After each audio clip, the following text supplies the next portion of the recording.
दशमस्कन्धः अथ पञ्चसप्ततितमोऽध्यायः 74th chapter 75th chapter राज उवाच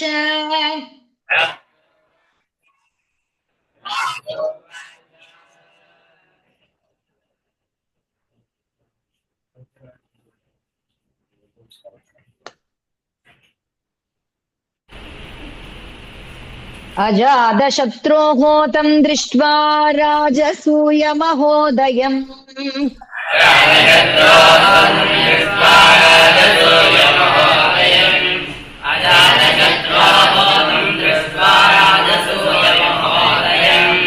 सर्वे मुदिरे ब्रह्मण्डदेवाये समागताः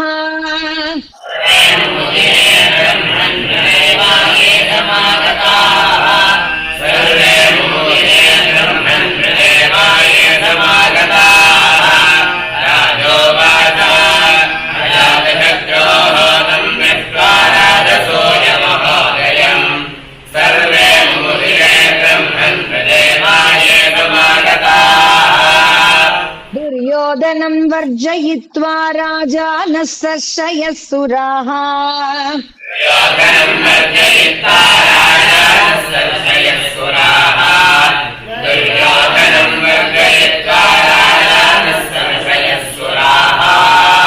इति श्रुतं नो भगवन्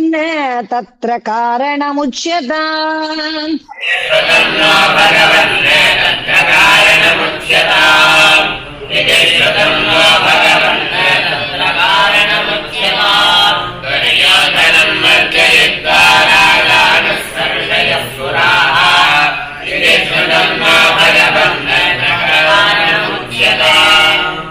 ऋषिरुवाच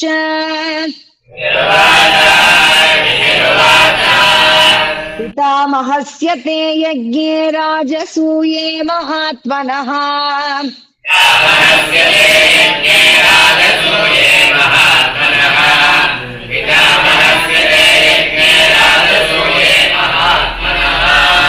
बान्धवाः परिचर्यायां तस्यासन् प्रेम बन्धनाः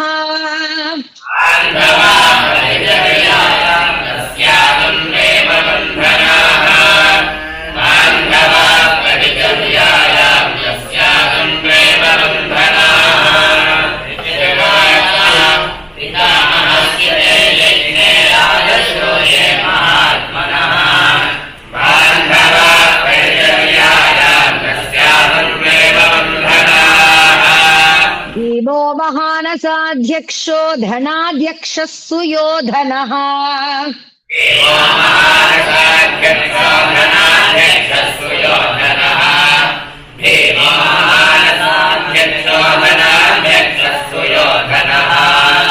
सह देवस्तु पूजायां नकुलो द्रव्यसाधने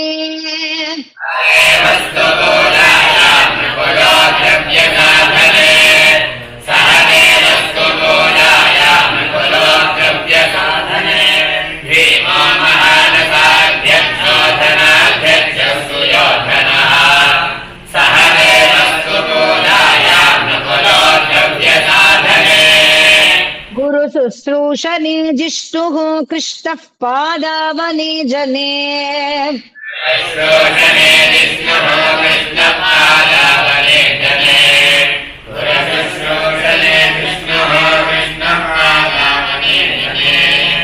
परिवेशने द्रुपदजा कर्णोदाने महामनाः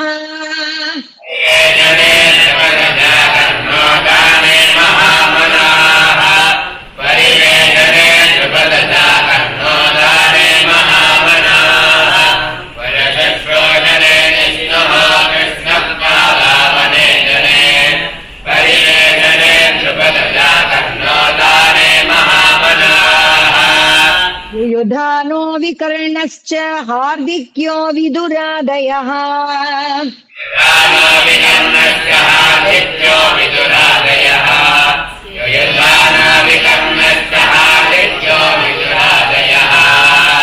बाह्लीकपुत्रा भूर्याद्याये च सन्तर्दनादयः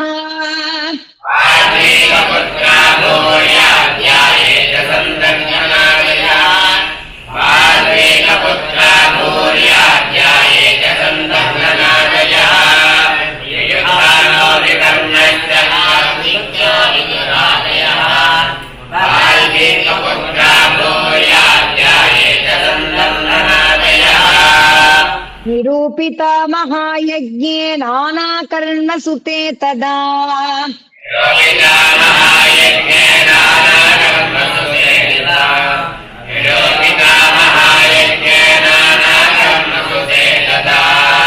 प्रवर्तन्ते स्म राजेन्द्र राज्ञः प्रियचिकीर्षवः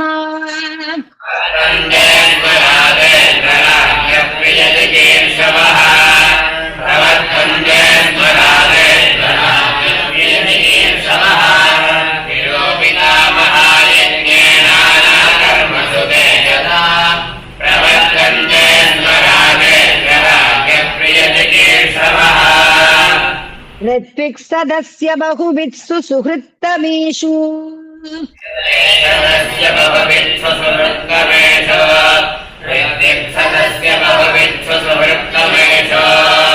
विष्टेषु सूनृतसमर्हण दक्षिणाभिः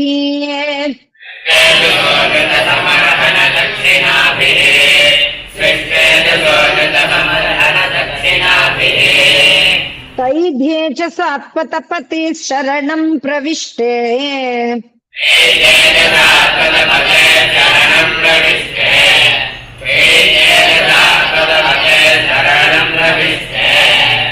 चक्रुस्ततस्त्ववभृतस्नपनं द्युनद्या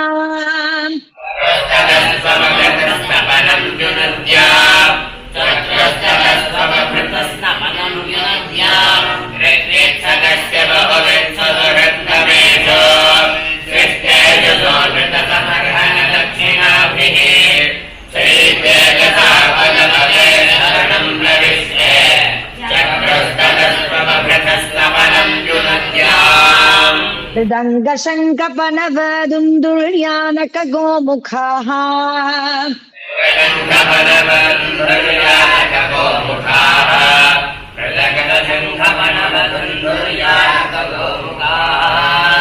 वादित्राणि विचित्राणि नेदुरावभृतोत्सवे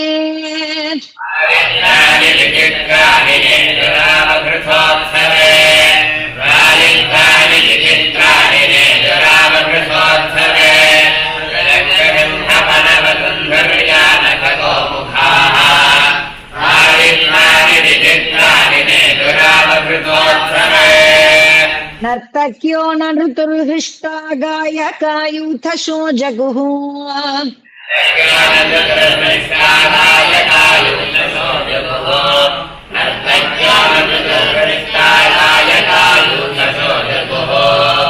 वीणा वेणुतलोन्नादः तेषां सदिवमस्पृशत्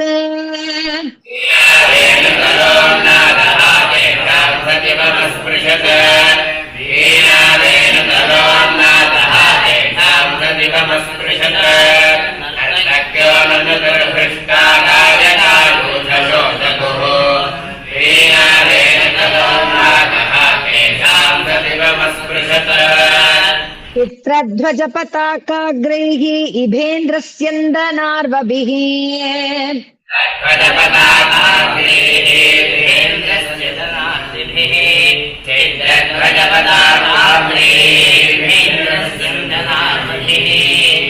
स्वलङ्कृतैर्भटैर्भूपा निर्ययोरुक्ममालिनः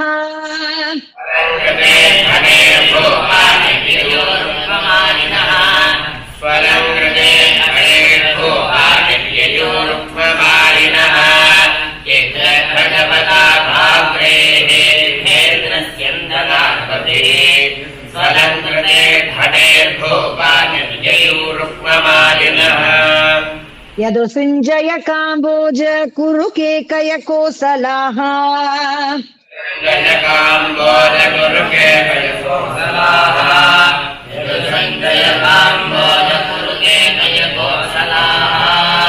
कंपयन्तो भुवं सैन्यैर्यजमान पुरस्सराः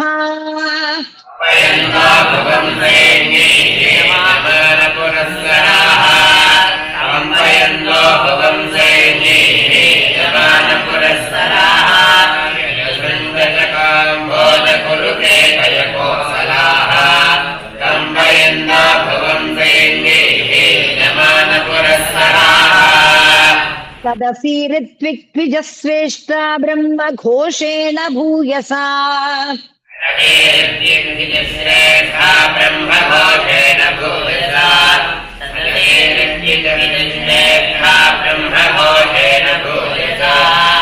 देवऋषि पितृगन्धर्वाः तुष्टुवुः पुष्पवर्षिणः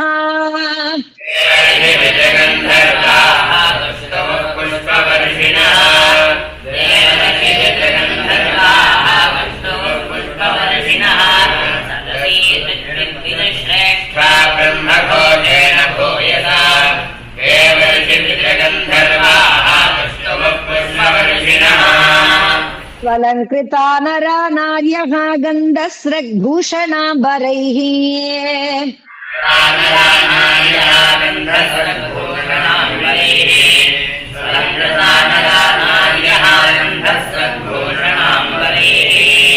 विलिम्पन्त्यो अभिसिञ्चन्त्यो विजग्रुर्विविधैरसैः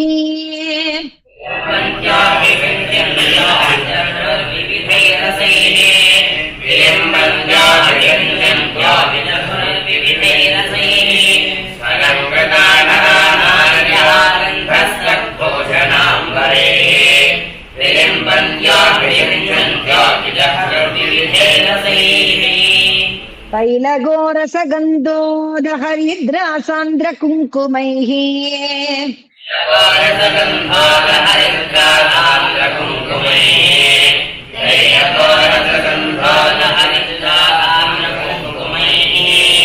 कुम्भिर्लिप्ताः प्रलिम्पन्त्यो विजग्रुर्वारयोषितः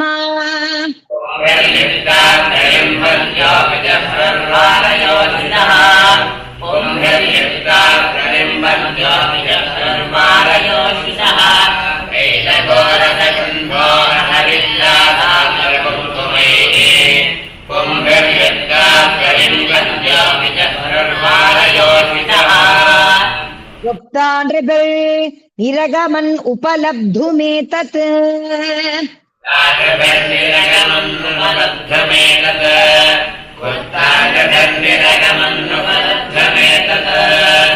देव्यो यथा दिवि विमानवरेन्द्रदेव्यः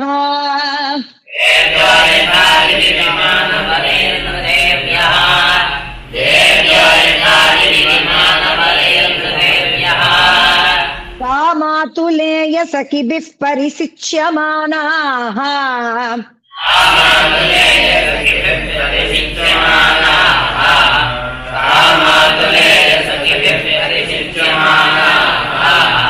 सौव्रीडः सविकसत्वदना विरेजुः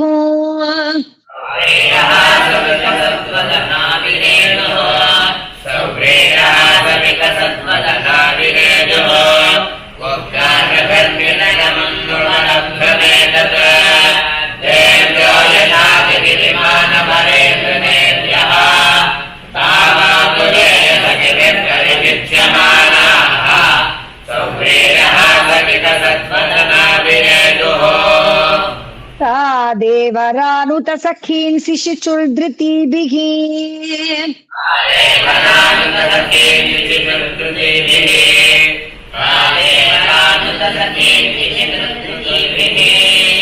लिन्नाम्बरा विवृतगात्र कुचोरुमध्याः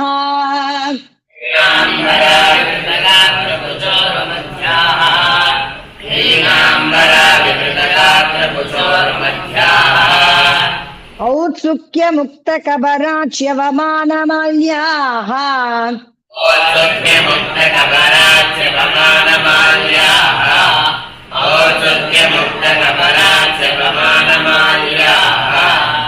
शोभं दधुर्मलधिया रुचिरैर्विहारैः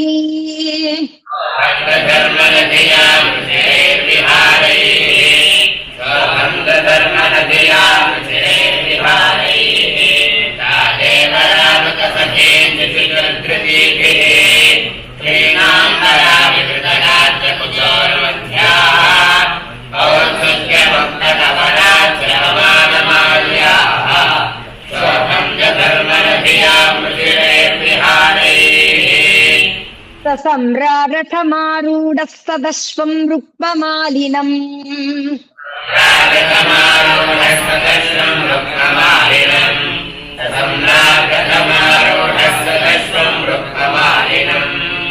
व्यरोचत स्वपत्नीभिः क्रियाभिः क्रतुराडिव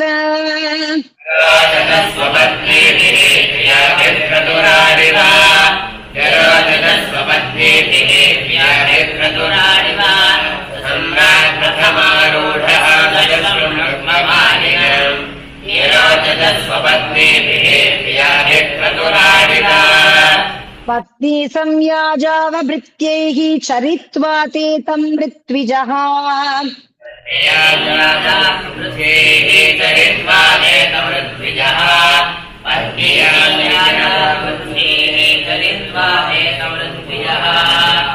आचान्तं स्नापयाञ्चक्रुः गङ्गायां सह कृष्णया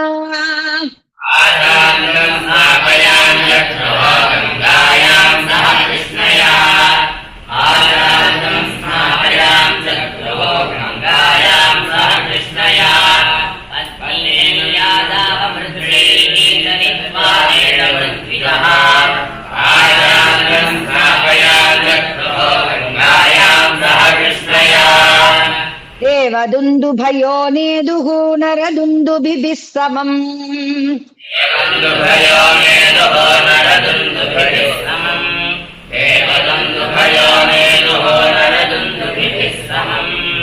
मुमुचुः पुष्पवर्षाणि देवर्षि पितृमानवाः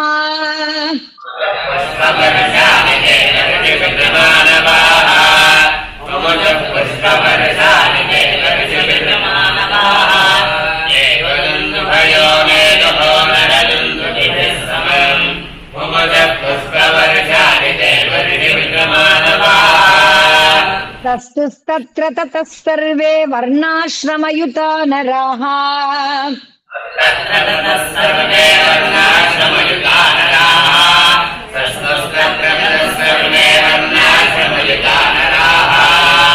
महापातक्यपि यतः सद्यो मुच्येत किल्बिषात्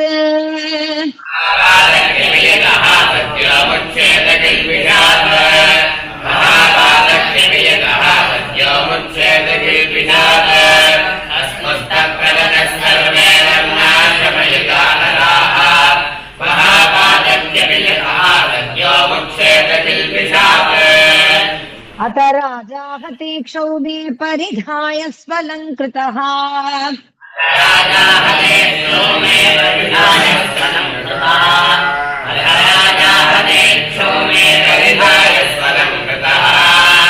ऋत्विक् सदसि अविप्रादीन् आनर्चाभरणाम्बरैः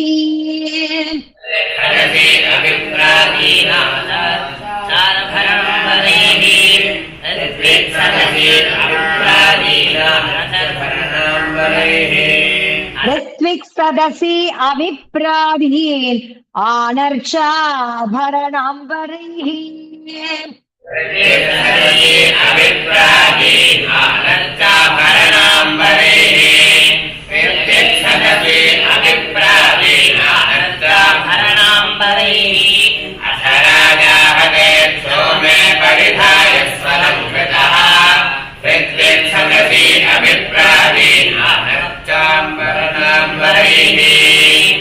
बन्धुज्ञातिनृपान् मित्रसुहृदोऽन्यांश्च सर्वशः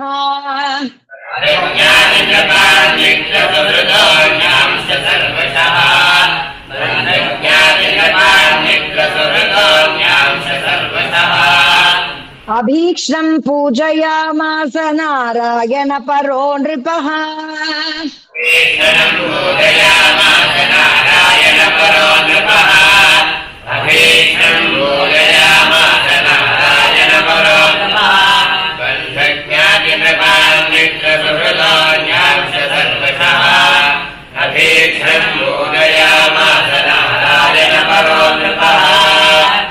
सर्वे जनाः सुररुचो मणिकुण्डलस्रग्गुष्णीशकञ्चुकदुकूल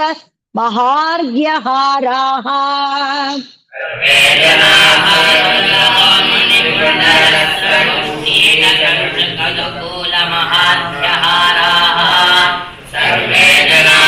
सुररुचो मणिकुण्डलस्रग्गुष्णीशकञ्चुकदुकूल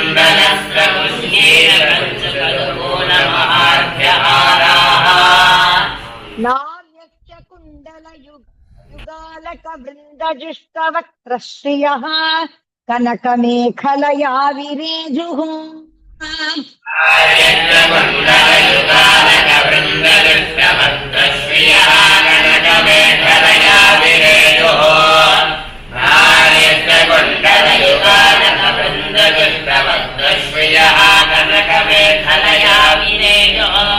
सर्वे जनाः सुररुचो मणिकुण्डलस्य पुष्टिरकञ्चुकुलमहार्घ्यहाराः कार्यस्य कुण्डलयुगालकवृन्दजुष्टवक्त्रश्रियः कनकमेखलया विरेजुः अतरिक्पिजो महाशीलाः सदस्या ब्रह्मवादिनः प्रियो महाशीलाः सदस्या ब्रह्मवादिनः अथ प्रियो महाशीलाः सदस्या ब्रह्मवादिनः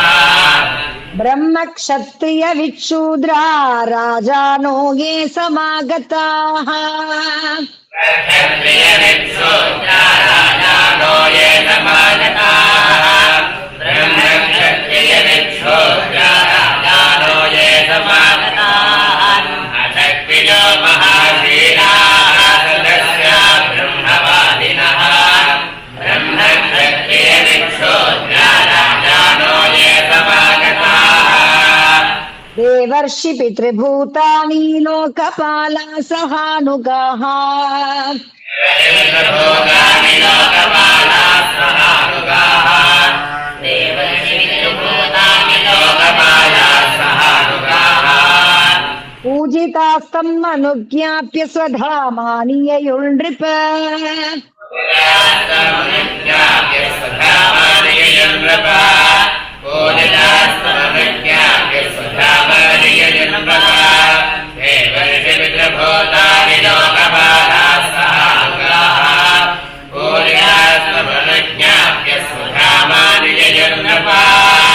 हरिदासस्य राजश्री राजसूय महोदयम्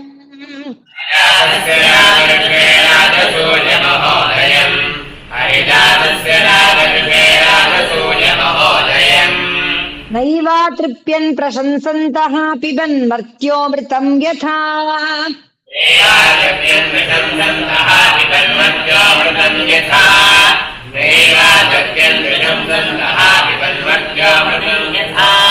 हरिदासस्य राजर्षे राजसूय महोदयम् दैवागत्यम् प्रशंसन्तः पिबन्मर्त्यामृतम् यथा ततो युधिष्ठिरो राजा सुहृत्सम्बन्धि बान्धवान्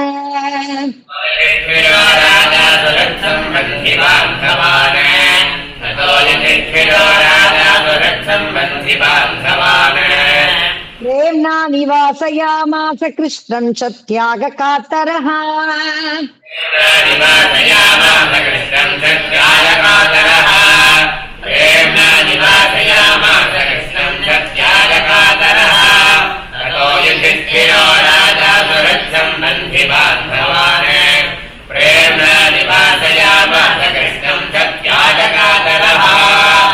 भगवानपि तत्राङ्गण्यवासी तत्प्रियङ्करः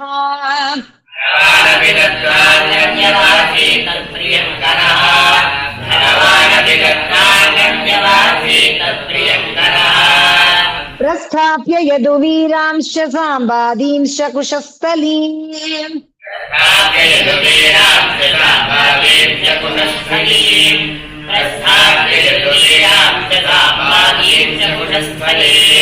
भगवानविदत्तान्यवासी तत्प्रियङ्करः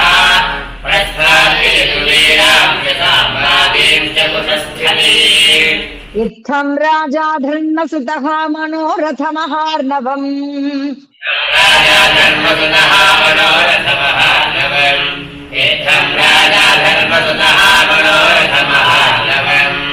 सुदुस्तरम् समुत्तीर्य कृष्णेनासीत् गतज्वरः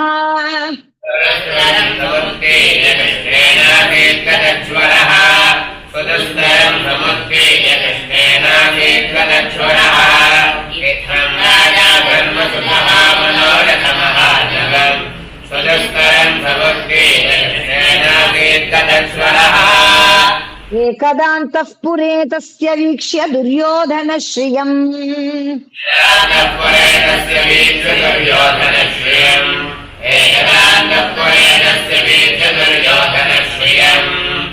अतप्यद् राजसूयस्य महित्वं चाच्युतात्मनः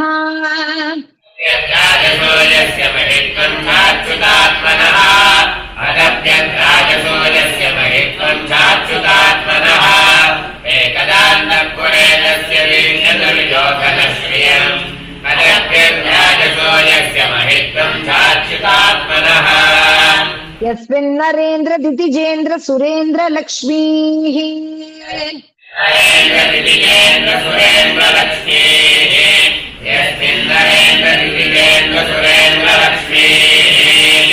नाना विभान्ति किल विश्वसृजोपक्लिप्ताः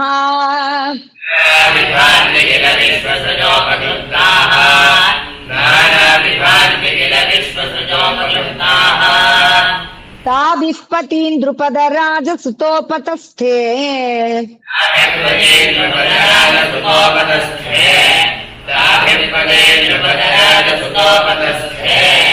यस्याविषक्त हृदयः कुरुराडतप्यत्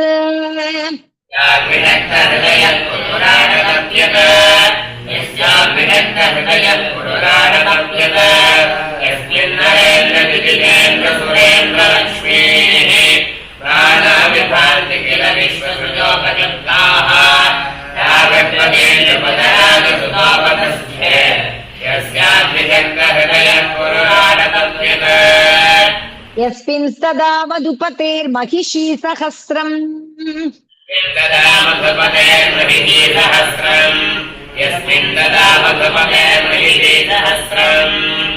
श्रोणीभरेण शनकैक्वणरङ्घ्रिशोभम्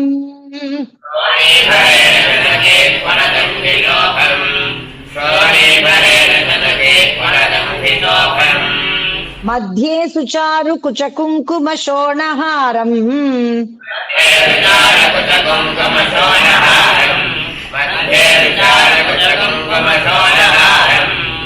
श्रीमन्मुखम् प्रचलकुण्डलकुन्तलाढ्यम्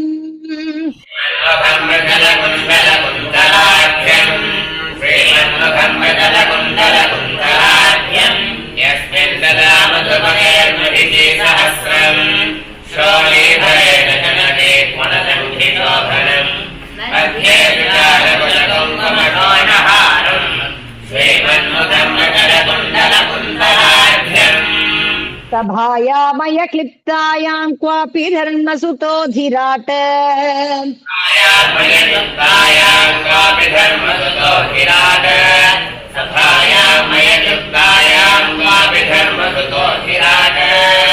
वृतोऽनुजैर्बन्धुभिश्च कृष्णेनापि स्वचक्षुषा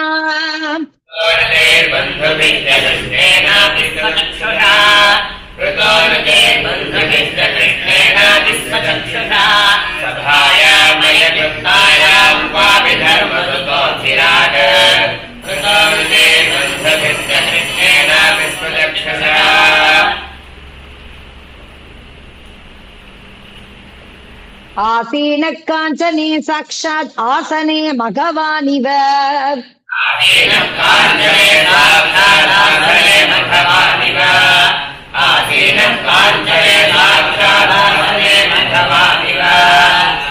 पारमेष्य श्रियाजुष्टः स्तूयमानश्च वन्दिभिः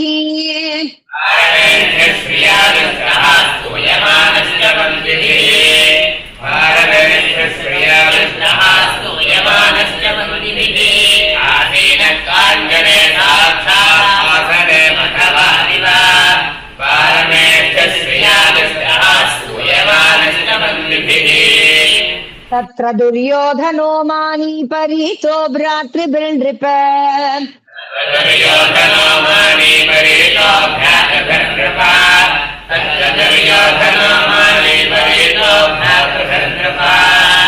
किरीटमालीन्य विशद असि हस्तक्षिपन् रुषा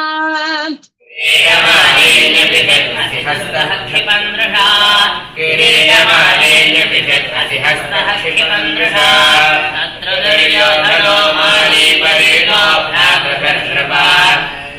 यमानेति विशत् अधिहस्तः क्षिपन्दृशा स्थलेभ्य गृह्णात् वस्त्रान्तं जलं मत्वा स्थले पतत् वस्त्रान्तं जलं मत्वा स्थले पतत् वस्त्रान्तं जलं मत्वा स्थले पतत् जले च स्थलवद्भ्रान्त्या मयमाया विमोहितः स्थलवद्भ्रान्त्या मयमाया विमोहितः स्थलवद्भ्रान्त्या मयमाया विमोहितः वस्त्रान्तं जलं मत्वा स्थले पतत् स्थलवद्भ्रान्त्या मयमाया विमोहितः प्रहास भीमस्तं दृष्ट्वा स्त्रियो नृपतयो परे भीमस्तं दृष्ट्वा स्त्रियो नृपतयो परे भीमस्तं दृष्ट्वा स्त्रियो नृपतयो परे निवार्यमाणाप्यङ्गराज्ञा कृष्णानुमोदिताः अप्यङ्गराज्ञा कृष्णानुमोदिताः निवार्यमाणाप्यङ्गराज्ञा कृष्णानुमोदिताः भीमस्तं दृष्ट्वा स्त्रियो नृपतयो परे निवार्यमाणाप्यङ्गराज्ञा कृष्णानुमोदिताः सव्रीडितो वाग्वदनो रुषा ज्वलन्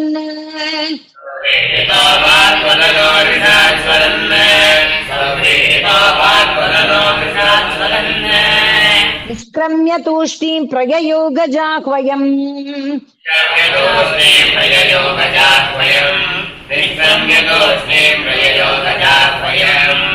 आहेति शब्दस्तु महान् अभूत् सताम्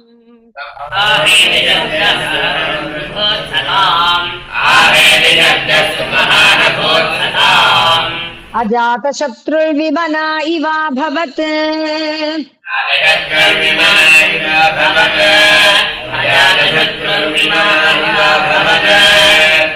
बभूव तूष्णीं भगवान् भुवो परम्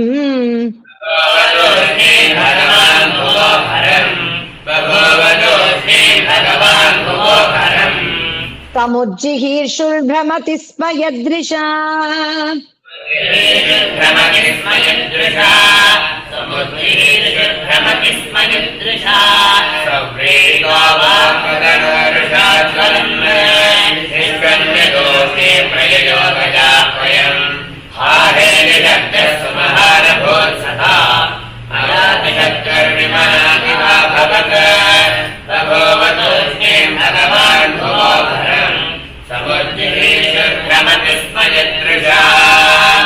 एतत्ते अभिहितं राजन् यत्पृष्टो अहमिह त्वया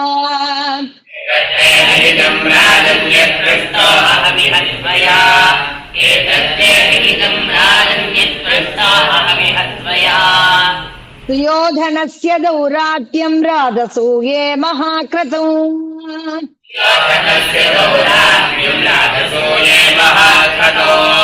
सुयोधनस्य दौराट्यं राजसूये महाक्रतो एतत्ते विहितं राजन्यत्पृष्टो अहमिह त्वया सुयोधनस्य दौराट्यं राजसूये महाक्रतो इति श्रीमद्भागवते महापुराणे पारमहंस्यां संहितायां दशमस्कन्धे श्रीमद्भागवते महापुराणे पारमहंस्यां संहितायां दशमस्कन्धे श्रीमद्भागवते महापुराणे पारमहंस्यां संहितायां दशमस्कन्धे उत्तरार्धे दुर्योधनमानभङ्गो नाम पञ्चसप्ततितमोऽध्यायः दुर्योधनमानभङ्गो नाम पञ्चसप्ततितमोऽध्यायः उत्तरार्धे दुर्योधनमानभङ्गो